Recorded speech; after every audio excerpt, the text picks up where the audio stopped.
Nuestro invitado de hoy es Juan Gastó Coderch. Él es ingeniero agrónomo, es doctor en ecología, pionero en el desarrollo de la ecología en Chile. Comenzó como profesor e investigador en la Universidad de Chile, donde trabajó por 18 años. Es profesor emérito de la Facultad de Agronomía e Ingeniería Forestal de la Pontificia Universidad Católica de Chile. Es autor de numerosos libros y referente en lo que respecta al desarrollo sostenible y cuidado del medio ambiente. Muchas gracias, don Juan, por aceptar nuestra invitación. Es un orgullo para nuestro programa tenerlo acá. Muchas gracias a ustedes por la invitación a participar en este programa. Bueno, don Juan, y usted es pionero de la ecología en Chile. ¿Cómo se transformó en ser pionero? Bueno, son circunstancias demográficas, de la época, de nacer en una época especial donde la ecología comenzaba. ¿Cuándo nació usted? Yo nací en el año 35, Ya. o sea, entre las dos guerras mundiales. Oh. O sea, es una época bastante diferente a lo que tenemos ahora. La población del mundo en esa época era de 2.000 millones de habitantes. Ya. La ciencia se estaba desarrollando y desde comienzo de siglo comienza una explosión demográfica muy fuerte. O sea, va cambiando el mundo por la demografía y por las distintas visiones y culturas de la ciencia que va existiendo. Perfecto. ¿Y dónde nació usted? Yo nací en Santiago, En los barrios antiguos cerca de la calle Portugal y Lira, que era antiguo. Vivíamos en un barrio bien desarrollado, bien formado, donde había realmente un vecindario. Había un vecindario, sí. ¿Y cómo decidió usted ser ingeniero agrónomo? Bueno, una época que siempre me gustó el campo. Ya. De época de niños tuvimos un problema de salud, nos trasladamos a vivir un tiempo en Lo Barnechea, cuando era un pueblo, se llamaba Barnechea. Perfecto. Entonces ahí vivíamos en el campo, pero también siempre la cultura familiar y del origen de la familia siempre fue de áreas rurales. De áreas rurales. ¿Sus padres eran chilenos? Bueno, mi abuelo llegó era originario de Girona, un antiguo poblado rural de Cataluña. Llegó por ahí por 1800, poco antes de la Revolución del 91. Yo entiendo que de haber viajado por el Estrecho Magallanes en esa época. Entonces, y la familia se ha mantenido más o menos con cierta cohesión. Perfecto. ¿Y el amor por el campo? El amor por el campo siempre me impresionó. El campo, la cultura del campo y la ordenación del territorio fueron temas que estaban desde niño en esta temática. ¿Y su familia cómo recibía esto? Bueno, la época de la agricultura era diferente en esa época. Sí. La agricultura siempre fue el desarrollo fundamental del país. Y el campo era una actividad importante. No había tanta separación en las carreras como hay en esta época, pero siempre fue un tema interesante que tiene que ver con la naturaleza, tiene que ver con la producción de alimentos, con la calidad de vida, los pequeños poblados, la tecnología. Era un tema interesante. Sí, y en ese sentido, ¿es como usted supo desde siempre que iba a ser ingeniero agrónomo? ¿O fue como definiéndolo en la medida que estudiaba? No, desde siempre me gustó la naturaleza y el campo. En ese sentido no tuve dudas de ese tipo. Ahora, era una época diferente. Sí. Era una época que había conflictos de la tierra. Estábamos en la época, yo desde que era ya más adulto comenzaba la época de que el país tenía distintos desarrollos. Tuvo una época de los gobiernos radicales donde se desarrolló la Corfo y el desarrollo del país, que estaba bastante rechazado en esa época. Después, en la época de Jorge Alessandro, viene el tema del desarrollo de la infraestructura, y después está la época de Frei Montalva, que viene el desarrollo de la agricultura, de la gente. Y hay una serie de cambios en Chile, hubo muchos gobiernos que fueron cambiando este tipo de cosas. Perfecto. ¿Y la investigación? Y la investigación agrícola comenzó, había en la época que yo estudié, ¿ah? Había una época que era un departamento de investigaciones agrícolas, que era muy pequeño, que estaba en la Quinta Normal, que eran unas pocas personas, pero después se formaliza esto, yo diría en la década de los 50 y 60 con la llegada de, especialmente, de la Oficina de Estudios Especiales de la Fundación Rockefeller y otro grupo que se crea y la investigación agrícola como una institucionalidad formal. Y la Universidad de Chile especialmente desarrolló esto con mucha fuerza. Compró la hacienda, había comprado la hacienda La Rinconada unos años antes, en los años 30. Y después se llevó la carrera al campo, a la hacienda, ¿ah? Y ahí se enseñaba tanto, especialmente desde el terreno y desde el pizarrón también, pero especialmente se combinó la teoría con la práctica. Ay, qué bonito. ¿Y cómo se lo vivía eso usted, don Juan? Bueno, era importante entender esto, hubo grandes profesores, hubo grandes cambios, ¿ah? Incluso las carreras empezaron, porque el campo hay que mirarlo aquí con 5 o 6 carreras que están muy relacionadas con esta, ¿ah? Por ejemplo, está veterinaria, está forestal, está algunas actividades, dimensiones de la biología, ¿ah?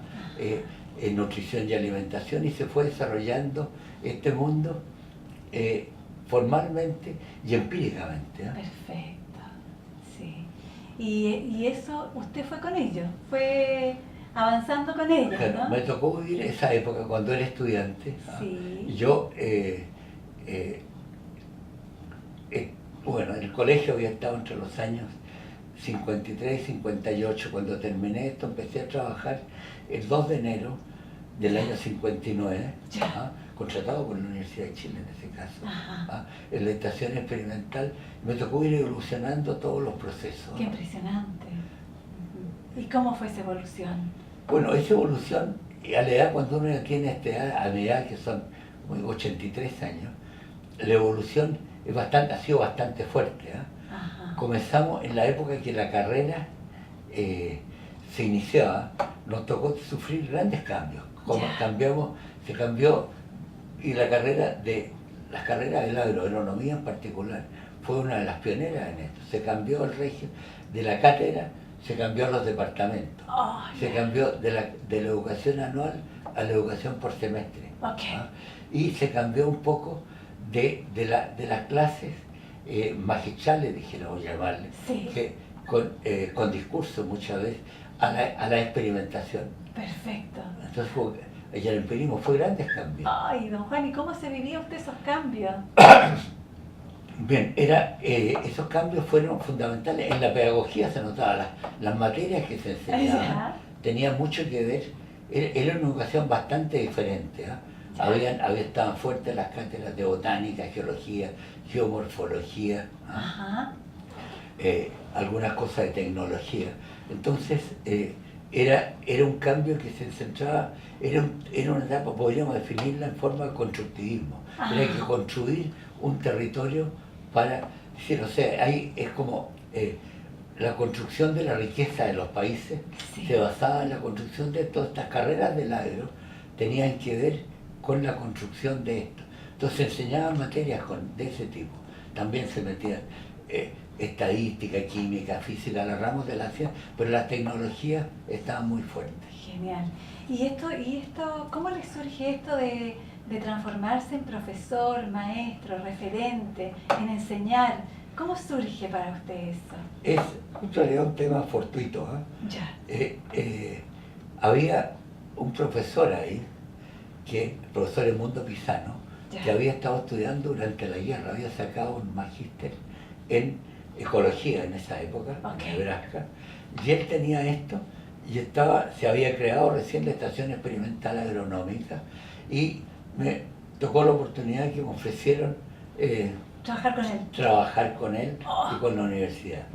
Entonces comencé a trabajar, pero era una época que era, para mí era difícil, porque yo no tenía experiencia pedagógica y tenía terror a la pedagogía. Ah, terror, sí. Bueno, entonces tuve que empezar a aprender cómo estudiar, cómo enseñar, ¿ah? Y para eso hubo que ver, además de las materias pertinentes, el tema pedagógico. Impresionante. Además, las generaciones eran diferentes. Los alumnos que llegaban a la universidad en esa época venían prioritariamente, venían de áreas rurales, del campo. ¿Ah? Ahora la mayoría de los alumnos son urbanos. Claro. Entonces se enseñaba en distintas formas. Y hubo muy buenos profesores en esa época. Genial, sí. ¿Y sus padres a qué se dedicaban, don Juan? Llegaron aquí como los inmigrantes que llegaban en esa época. Inmigrantes. ¿Ah? Se dedicaban, por el lado materno se dedicaron, a pesar que eran de familias de campo allá, Ya. de Girona era mi abuelo. Pero mi padre trabajó se crió primero en Barcelona, ¿ah? Y después llegó a Argentina. Y de ahí migró hacia Bolivia, estuvo en Chuquemate, trabajó como minero ahí, trabajaba encargado del agua, ¿ah? Pero en forma más o menos rústica en ese sentido. Genial. Y después de esto fue evolucionando y se migró hacia la zona central, Valparaíso y Santiago. Perfecto. ¿Y usted nació acá en Santiago? Yo nací en Santiago. ¿Hermanos? Tengo 2 hermanos veterinarios, médicos veterinarios. ¿Y usted el número? Yo soy el segundo. El segundo. Y 2 hermanos médicos veterinarios. Y en medio de ellos usted es la agronomía. Es la agronomía. Sí. Y esto de multiplicar, enseñar, investigar, ¿cómo se lo vivió su familia? Esto de que usted fuera docente, doctor en ecología. Bueno, pues la familia en esa época eran familias bastante simples, en ese sentido. Ajá. Entonces no había habido ningún profesional en la familia. Entonces el hecho de tener un profesional en la familia era una cosa sumamente importante, ¿no? Que se valoraba muy bien. Claro. Era pasar del trabajo rutinario un poco a la ciencia, a la cultura. Era avanzar, se consideraba como un avance bastante fuerte. Perfecto. Y si yo pregunto estos conceptos que hoy día suenan y resuenan tanto, la sostenibilidad. Bueno, la sostenibilidad es la capacidad de mantener un sistema en forma durable sin aportes externos. Ahora, es distinto la sostenibilidad de la sustentabilidad. Perfecto. Se ha hecho en castellano y en estos países, en América, en varios países. Hemos hecho una mala traducción de la palabra sustainable en inglés, que significa, tiene varias acepciones. En castellano la palabra correcta es sostenible, que es capacidad de mantenerse sin aporte externo. Perfecto. Pero sustentable significa mantenerse a veces con aportes externos. Por ejemplo, si uno tiene que exportar cobre, o pescado, o madera, o celulosa, para poder mantener, eso es sustentable. Pero si el patrimonio se va perdiendo, eso ya deja de ser, no es necesariamente sostenible. Perfecto. Sostenible tiene que ser capaz de mantenerse sin aporte externo. Las dos cosas son importantes, obviamente. Sin duda. Pero hay diferencias. Hay diferencias, sí. No es lo mismo ser sustentable que sostenible. Bien. Ahora, en la época, no sé si... ¿Sigue? En la época que yo estudiaba, era una época era bastante distinta. Te lo voy a referir todo como en la época, si dijéramos, en los años 60. En la época 60 hubo una época, recuerdo que usó una palabra, el rey de España otra vez en un discurso, la palabra de encantamiento. Fue una época de encantamiento.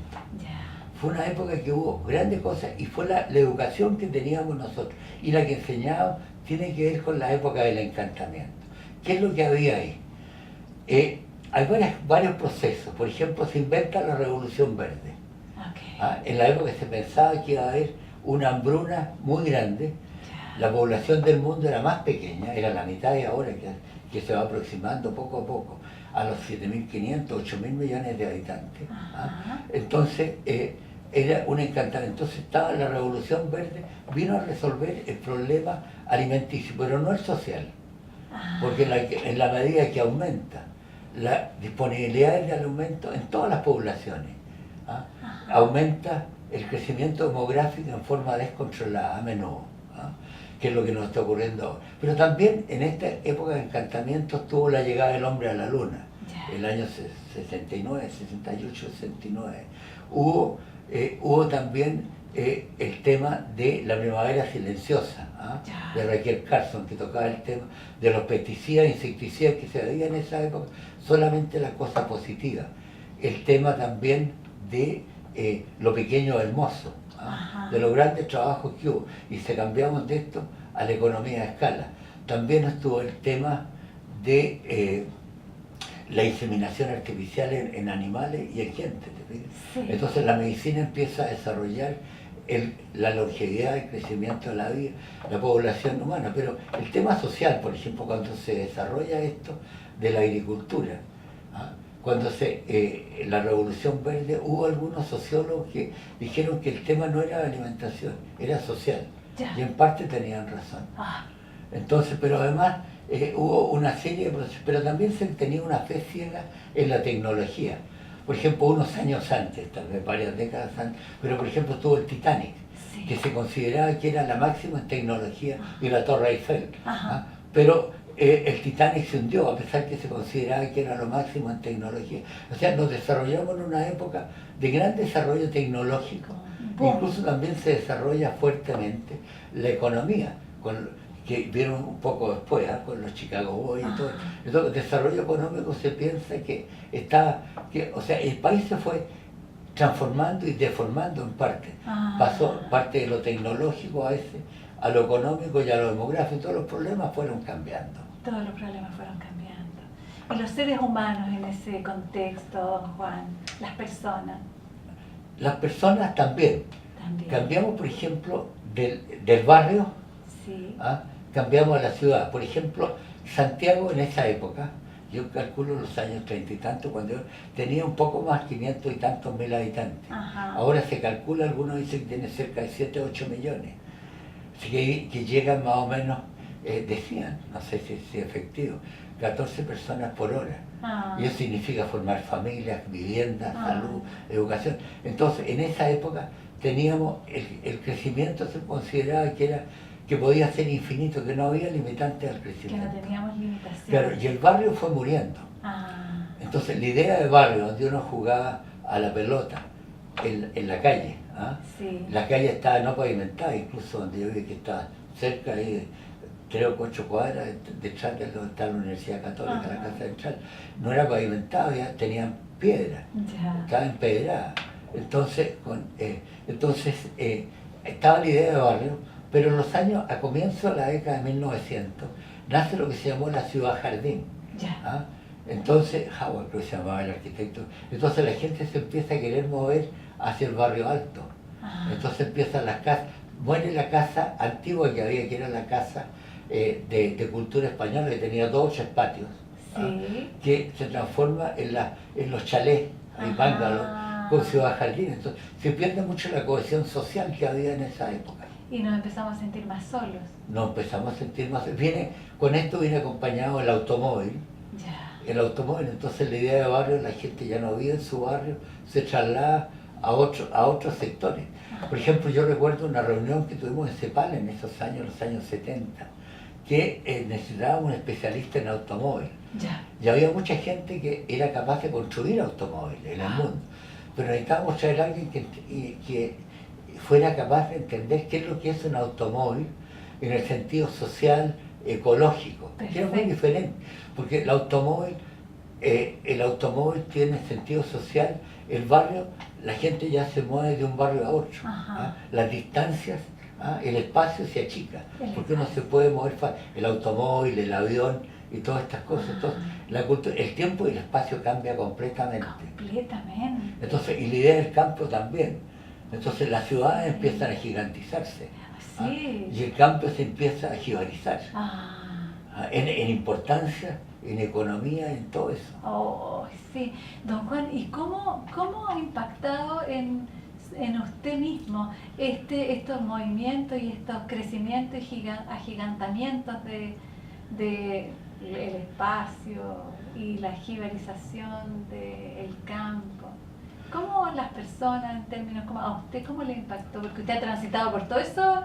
Esos cambios. Por todos estos cambios, entre los 83 años que tengo ahora han habido cambios muy grandes, yo creo, desde la época del encantamiento. Sí. Pero yo creo que referirme al año 69. Ya. El año 69 yo saqué el título de el doctorado en ecología. Doctorado en ecología. Que entiendo que fue uno de los primeros que lo obtuvo. Pero en una época la ecología no existía en Chile, ya, todavía.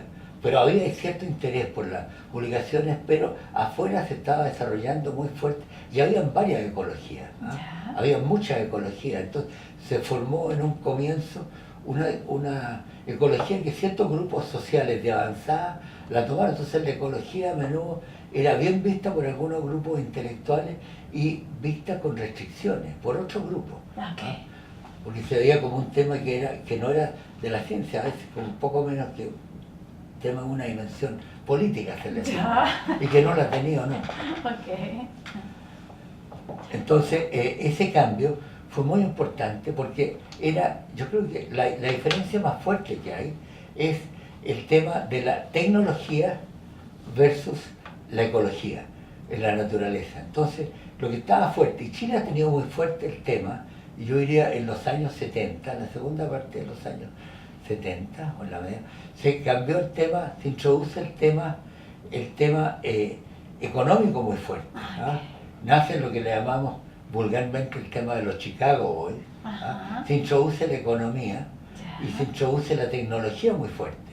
Entonces, como países estos que somos americanos, y que en esa época éramos tercer mundo, si se quiere poner, entonces nos interesaba mucho avanzar a niveles del primer mundo. Entonces nos interesó mucho ser tecnologías duras. Y el mundo fue evolucionando en otras direcciones. No fue solo con la tecnología dura, fue también con las tecnologías blandas también. O sea, el conflicto entre ecología y tecnología. Perfecto. Entonces, Chile es un país que tiene muy pocas tierras de alto potencial y de alta calidad, no más del 5 o 6%. ¿Poquito? El resto, claro, son de la capacidad de uso 1, 2, 3 y 4. Las capacidades de uso del 5, que son tierras en general más de uso más marginales, podríamos decir, tierras de pradera, bosques y naturaleza, esas son todo el resto. Entonces, en Chile la gente ponderó muy fuerte, incluso la Revolución Verde y todo esto ponderaba muy fuerte en la intensificación de los temas de los sectores de alto potencial. Y lo de potencial ecológico se miraba mucho, y la educación se orientó mucho por tecnologías duras. Sí. Entonces, en Europa, por ejemplo, estuvo fuerte. Yo me tocó trabajar unos años en España también, en México, trabajé en otros países, pero el tema, por ejemplo, el tema de lo que se llama, en inglés se le llama en la Unión Europea, Low Input Agriculture, o sea, agricultura de bajo insumo, que creo que es muy importante. Aquí se ha intensificado mucho la agricultura y el campo de alto insumo, que tiene que ver alto insumo en agua, en fertilizantes, en pesticidas, en genética. Y eso se da en los suelos de capacidad de uso de las 4 capacidades de uso arable, dijéramos, que son las 1, 2, 3 y 4, que son los de más potencial. Entonces, pero en el resto está el tema de la ecología. Entonces la ecología ha tenido que tener un valor muy importante y ha sido difícil entenderlo, porque a veces se ha visto ecología como una rama puramente de la ciencia y a veces como una ecología del ecosistema. ¿Cuál es la importancia fundamental de la ecología? La ecología, bueno, hay que entender qué es lo que es la ecología, que en Chile se ha distorsionado un poco también. Cuéntame. La ecología es la relación que existe entre los organismos y su medio. O sea, la ecología puede ser ecología urbana, ecología rural, ecología natural. Entonces, la ecología es la relación de los organismos con su entorno. Uno no vive en el aire ni en una burbuja. Por ejemplo, Cierto. Ortega y Gasset, el filósofo, decía Sí. que uno es uno y sus circunstancias. Ya. ¿Ah? En la época en que nací yo, el año 35, las circunstancias eran diferentes que las circunstancias que tenemos en este momento. Sí. ¿Ah? Entonces, como digo, demográficamente teníamos una población bastante pequeña, Ajá. había amplitud, gran cantidad de empleo, ¿ah? La tecnología no estaba muy intensificada, entonces, pero además nosotros éramos diferentes. Claro. Entonces uno creía mucho, tenía una fe ciega en la tecnología, ¿ah? Y había temas incluso de otros temas que tenían que ver con los temas de la gobernanza, el tema de la ciencia, queríamos más ciencia y esa era la forma de relacionar. Pero la ecología nace en un momento que el mundo se da cuenta que no puede tener solamente tecnología, Ah, que los organismos son importantes. ¿Ah? perfecto. Puede ser la fauna silvestre, la flora silvestre, la naturaleza en general, los suelos, el aire. Incluso hay un tema que, bueno, en los últimos años ha tenido más fuerza, que es la biofilia.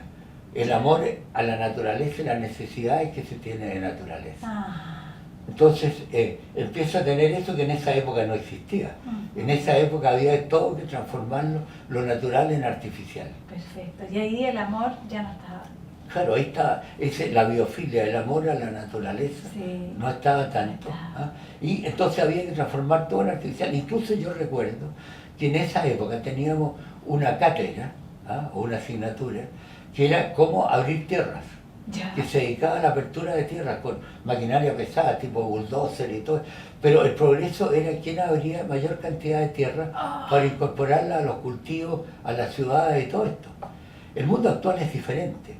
Ya el tema se trata no solamente de abrir a tonta y a loca. Perfecto. Hay que abrir tierra, pero en forma armónica, una parte ecológicamente, una parte con mayor tecnología. Y además empiezan a aparecer otros temas que no existían. Por ejemplo, el metabolismo del paisaje. ¿Ah? Metabolismo del paisaje. Claro, podríamos hablar, que era un tema que, ¿Qué es el claro, metabolismo que tiene del que ver paisaje? como el metabolismo urbano De los alimentos. de los alimentos, que es una parte que se ingiere y una Sí. parte que se gasta. Sí. En el paisaje también hay esto. Ah. Entonces nosotros tenemos, por ejemplo, está lo que se llama, las palabras, saltus, age y polis. ¿Ah? Ya. Siempre hemos dividido el país en urbano y rural. Ya. Y el país no es solamente urbano y rural. Ya. Hay una parte que es urbano, rural y natural. Hay una parte que es salto, que son playas, son glaciares continentales, desiertos, suelos con pendientes muy grandes, bosques nativos, sectores que no se deben artificializar. Perfecto. Entonces, que eso tiene que mantenerse en estado natural. Pero en esa época se quería artificializarlo todo. O sea, Todo. era el reino de la tecnología y la economía. Yo creo que hubo un cambio muy grande en Chile, después la segunda parte de los años 70 para adelante, Ajá. que se piensa que todo es economía y tecnología. Ya. Y incluso temas como la agricultura, la pesca, por ejemplo, en esa época, los ministerios, muchos de estos países eran Ministerio de Agricultura y Pesca, pero la pesca y todo se traspasa al Ministerio de Economía. Y la pesca no es un tema económico, es un tema que tiene que ver con la ecología, igual que la agricultura. Perfecto. Entonces, y los bosques también. Incluso también había una lucha yo diría, profesionales en temas que se querían separar distintos enfoques. Por ejemplo, la parte animal, se quería separar la enseñanza animal de la enseñanza de los cultivos, de la enseñanza de los bosques y de la enseñanza del mar. La tendencia actual es combinar todo. Es combinar e integrar Es todo. integrar todo, que es la naturaleza. Y aquí se juntan muchas profesiones Hay y una actividades. convergencia, ¿no? Claro, es la convergencia. Pero Ajá. incluso también hubo en esa época, una época que podríamos hablar, el cisma, hubo una especie de cisma forestal. Ajá. ¿Ah? Se había creado la carrera de Ingeniería Forestal, que la creó en la Facultad de Economía, se creó en la Universidad de Chile. Se trajo profesores franceses fuertemente, algunos alemanes también, para crear esto. Pero se sellaba mucho, la fuerza era por los cultivos forestales, que era sobre todo, como decían algunos profesores, el pino y el álamo en esa época, después el eucalipto. Ok.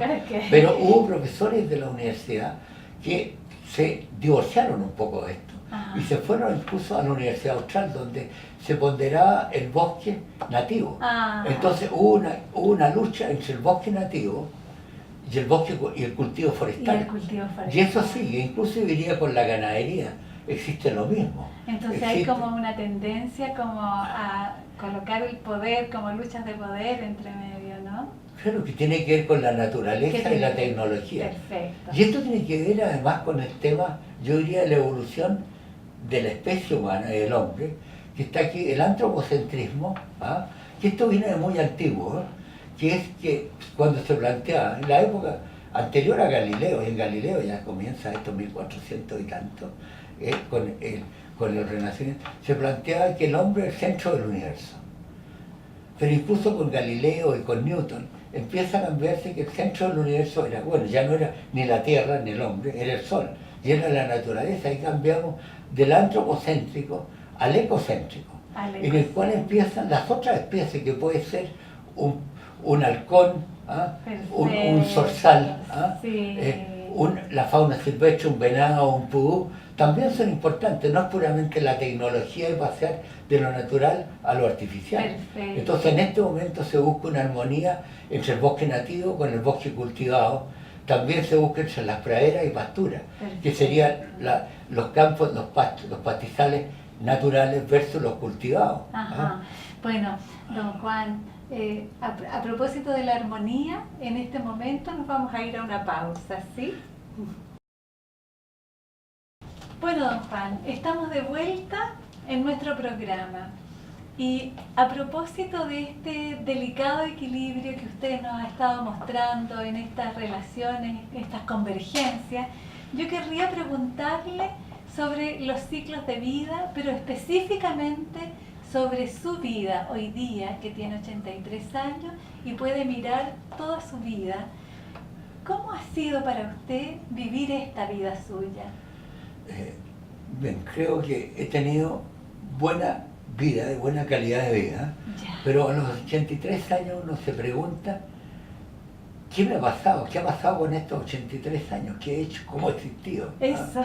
Entonces uno, ¿cómo se me ha ido la vida? Ya. Ese es un tema importante. Importante. Y me ha tocado vivir vidas bastante diferentes. ¿Ah? Ya. Primero, en el tema, cuando terminé de estudiar, me obtuve una beca de la Fundación Rockefeller. Ya. Y fui a estudiar en una escuela en Estados Unidos, en la Universidad de Fort Collins, Ajá. en Estados Unidos, que era una escuela que tenía bastante mundo rural. Entonces, pero era otra cultura, en una época que la gente salía poco. Estoy hablando del año 61. Okay. Después de esto volví, trabajé en la estación experimental aquí en la Universidad de Chile, y después de esto me tocó ir al doctorado también en otra universidad de Utah, en Utah State, en Estados Unidos, y que también tenía una visión rural y eran escuelas politécnicas, que tenían el campo como desarrollo de los Land Grant Colleges, que se llamaba, que eran escuelas que se desarrolló el mundo rural. Pero para mí eso fue un cambio muy grande, cambiar del hemisferio sur al hemisferio norte. Ajá. Después me casé allá. Ya. Y ese fue un cambio familiar también bastante importante, que eran dos culturas, una cultura tradicional del oeste de Estados Unidos, y eso fue, influyó en mis hijos también y en mi persona también. Sin duda. Me hizo cambiar. Entonces el cambio de culturas, de países, fue muy importante para mí, además del cambio de época. Cambio de época. Ahora, Sí. quiero tocar un tema del cambio de época, ya que estamos en esto, y que me acordaba de una anécdota que me contaron,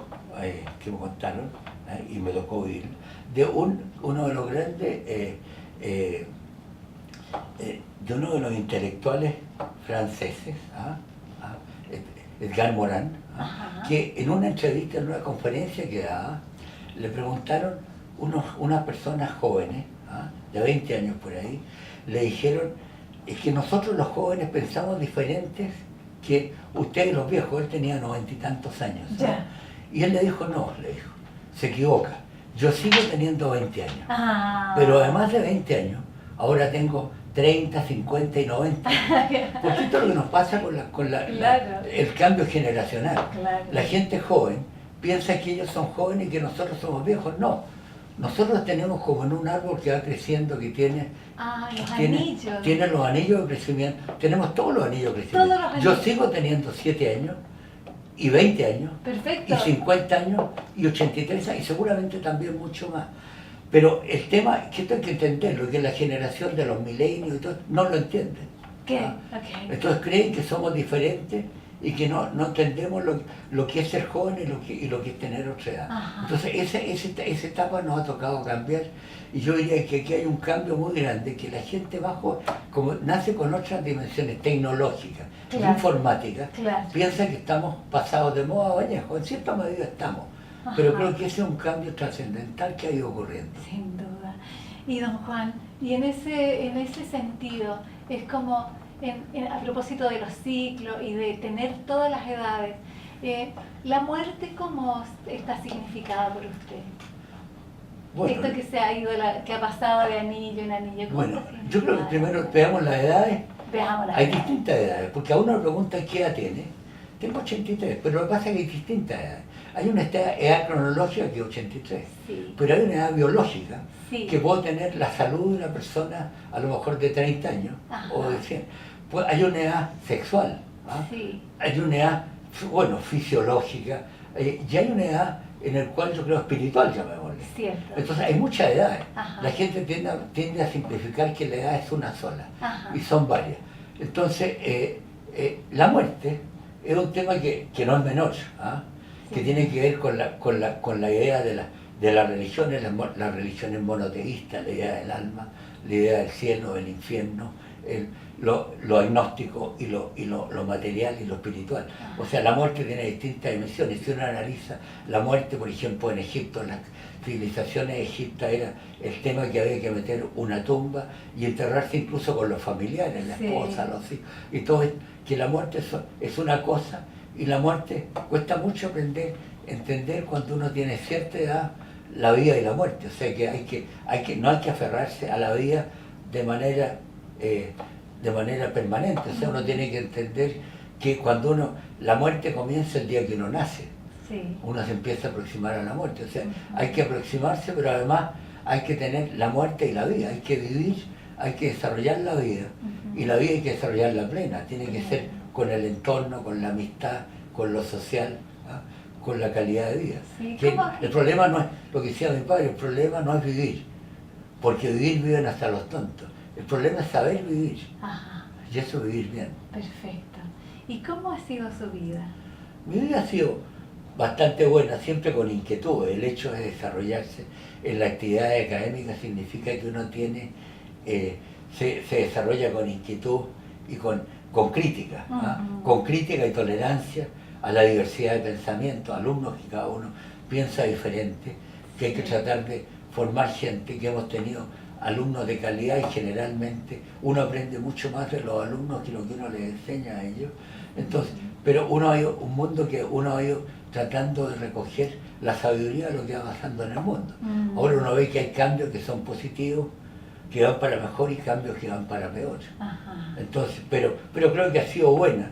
Pero yo creo que en muchos aspectos, en la época de mi juventud, yo lo veo, mi hijo siempre me dice el tema que él piensa que estamos deteriorándonos en esas cosas. Por ejemplo, hay el hacinamiento a veces, la delincuencia. Ajá. Hay el tema de poder vivir bien, poder meditar. La vida espiritual y la vida material son cosas diferentes que hay que saberlas incorporar.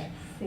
Volviendo al tema de Ortega y Gasset, Sí. que uno es uno y su entorno. Cierto. Y el entorno va cambiando, pero uno también va cambiando. Sin Y el duda. tema fundamental es ser capaz de sincronizar los cambios internos de uno con los cambios de su entorno. ¿Usted ha logrado eso, don Juan?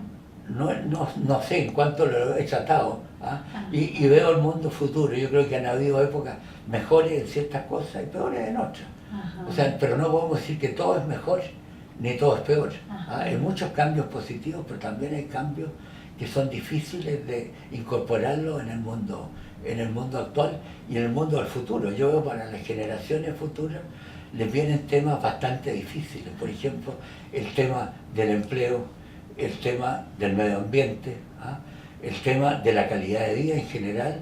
Yo no sé cómo se las van a arreglar en el sentido que hay un tema demográfico tan grande que a veces sobrepasa, que mucha gente, más de la mitad de la población, no tiene ni agua potable, ni tiene alcantarillado, ni tiene alimento.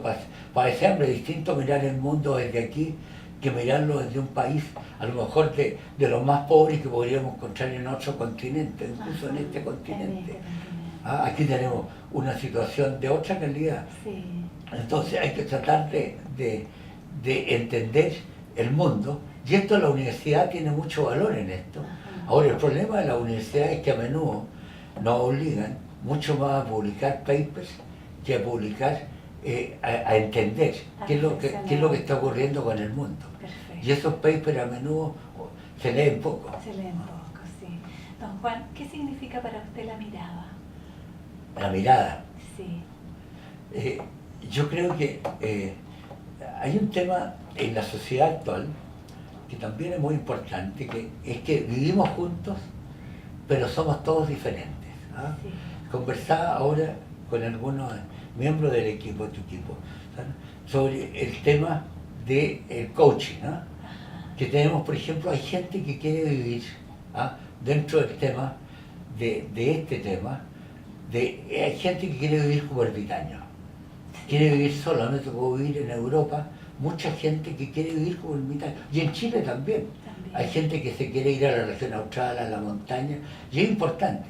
Hay otra gente que quiere vivir como tribu, y hay grupos que se van alejando a veces de las ciudades y se quieren ir a vivir a un barrio o a una isla apartada, pero como un grupo.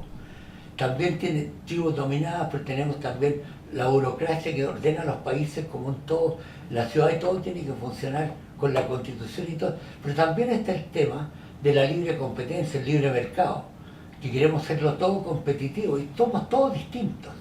Pero también hay otros temas como los verdes, que hay gente que se han querido alejar y irse al tema de la naturaleza. Y eso existe más, por lo menos unos 100 o 200 años que existe. Pero después siguen otras etapas, que siguen etapas más avanzadas, que va más allá de los verdes, el libre mercado y todo, que no sabemos qué es lo que viene, pero más o menos hay algunas insinuaciones de cosas que vienen en esa dirección. Ajá. Y entonces su mirada, la suya. Yo lo que veo en el mundo actual, y quiero, a mi edad de 83 años, pensando en mí, en la gente joven, ¿ah? en los, ¿cómo le llaman ahora? Los milenios y todos estos otros grupos que se van creando, yo creo que la sociedad está en una encrucijada. Y estoy repitiendo las palabras de Jacques Ruffier. Yo recuerdo que en los años 50 y tanto, leí un libro de Jacques Ruffier, que era un genetista francés, entiendo, en esa época, que hablaba la encrucijada, la humanidad en la encrucijada. ¿Ah? Y yo creo que estamos en una encrucijada, que es un cruce de caminos. Sí. Entonces, dentro de la sociedad tenemos que mirar lo que es el entorno nuestro, que puede ser el entorno que tenemos de el cambio, el calentamiento climático, ¿ah? Y todas estas cosas que están ocurriendo ahora, que el mundo va cambiando. Se están contaminando los mares, está bajando la posibilidad, la productividad de los mares es una parte muy pequeña de todo lo que producía hasta hace relativamente poco. ¿Ah? Como digo, la contaminación, la demografía, que son temas genéricos, pero hay otro tema que decía Jacques Ruffier, y creo que quiero referirme brevemente en torno a esto, que yo creo que uno puede, encrucijada significa un cruce. ¿Ah? Sí. Un cruce. Cuando lo miramos esto desde el punto de vista antropocéntrico, que el hombre es el centro del universo, todos lo miramos al centro del universo. Yo creo que la mirada actual es ecocéntrica, que estamos mirando el hombre con todo el entorno que nos rodea, las especies animales, los cocodrilos, los pájaros, ¿ah? La fauna, los chincoles, los gorriones, ¿ah? los chicahues, todo lo que sea, que eso sería el mundo ecocéntrico, que el centro del universo no es el hombre, es la naturaleza entera. ¿Ah? Eso incluye al hombre. Incluye al hombre, obviamente. Pero ahora dentro del hombre hay lo que se plantea que hay tres opciones, y hay gente que lo plantea. Uno es volver a la animalidad.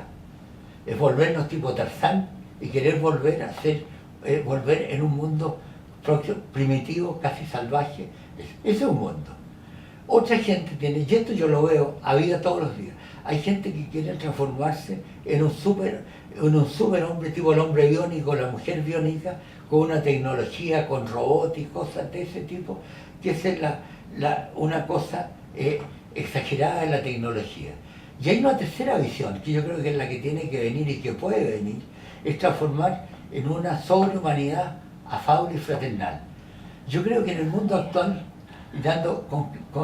concretando la idea central, el mundo tiene todas las opciones para resolver este problema. Perfecto. Podemos hacer las cosas muy bien hechas, pero tenemos que aplicar la sociología, la tecnología, el derecho, la cultura. Y me voy a referir a algo aquí que se plantea aquí en 4 niveles, que está desde lo mítico, la ciencia, la tecnología y la gobernanza, ¿ah? Y lo que viene después. O sea, nosotros podemos tocar el tema desde el punto de vista puramente científico, tipo premio Nobel, o puramente tecnológico. Por ejemplo, yo miro a veces los premios que se dan, que son tipo los premios Nobel, es distinto que los premios, por ejemplo, tipo Príncipe de Asturias, que tiene mucho más que ver con la sociedad. El otro tiene mucho más que ver con la ciencia, que está la ciencia, la tecnología y la gobernanza. Yo creo que son, y los mitos, que los mitos existen y van a seguir existiendo. Y ese es el tema de la humanidad en la encrucijada, y eso lo tenemos que resolver entre todos. Aquí no hay nadie que sobre. No hay nadie que sobre, sí. Bueno, don Juan, estamos llegando al final de nuestra entrevista, en nuestra entrevista ecocéntrica, y quiero despedirme en este cruce de caminos que nos une para abrirlo a su voz al programa de Herencia y Coherencia, y agradecerle por esta entrevista afable y fraternal. Muchas gracias. Muchas gracias, Susana. Muchas gracias.